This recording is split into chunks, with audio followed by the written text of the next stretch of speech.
Pitchers and catchers reporting to Goodyear, Arizona reminds us that it's that time of year again. Reds baseball is just around the corner. Sports represents big business for the city of Cincinnati and many other cities out there. And the nature of that business is under transition. That is the topic of today's U.S. Bank Economic 360.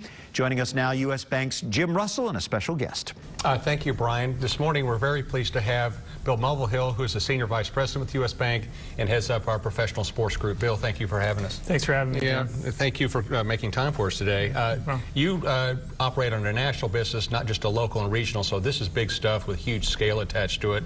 Now, the business of sports has been under transition for some time. Can you tell us a little bit about the moving parts, please? Sure. I'd say the last 5 years, the biggest change we've seen in the business side of sports is really related to media and the value of the media content. I really would call this the TiVo effect. And as we all know, I think most people like to watch sports live, and it's one of the last TV content that people actually watch live, and so cable companies will pay actually a lot of money, much more than they used to be able to televise those sporting events. To put some numbers behind it, maybe 5-10 years ago, a baseball team would get say $5 million for the TV rights. Now some teams are getting upwards of $200 million. So it's really flipped the whole business model. I know Steve Watkins was on this program last week talking about that, and he's talking about a bidding war with the Cincinnati Reds, and I think you'll see that both locally and nationally. And it's flipped the model to one that's less focused on selling tickets and more focused on generating media content and the value of that content. So every industry out there faces challenges,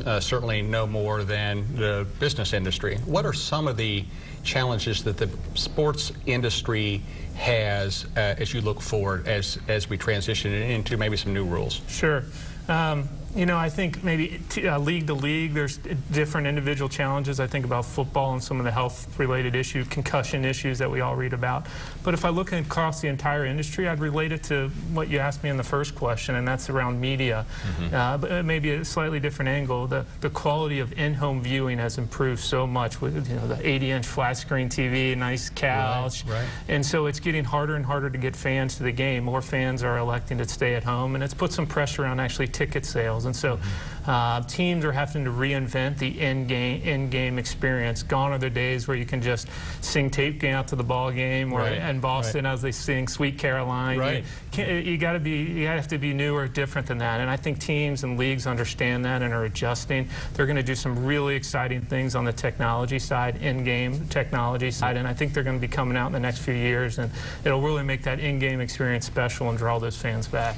You know, as mentioned earlier, Bill, the U.S. Bank sports franchise is a national one, coast to coast.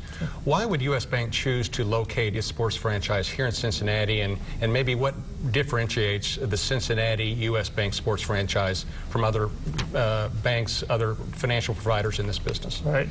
Well, as you know, the bank's been here in Cincinnati for 150 years. We started here. We have our charter here from the Civil War era. So we do a lot of neat things here. People know our branches. Maybe they know what we do in the business and nonprofit space. But there's also some very unique segments, and sports is one of them. We started our professional sports group when Carl Lindner bought the Cincinnati Reds, and it's grown since then. It's now the second largest sports group in the country in the entire financial industry. And you say, why have we been successful? I think this maybe is a little cliche-ish, but it's the same reason that U.S. Bank is successful in other areas. You know, we have a great team.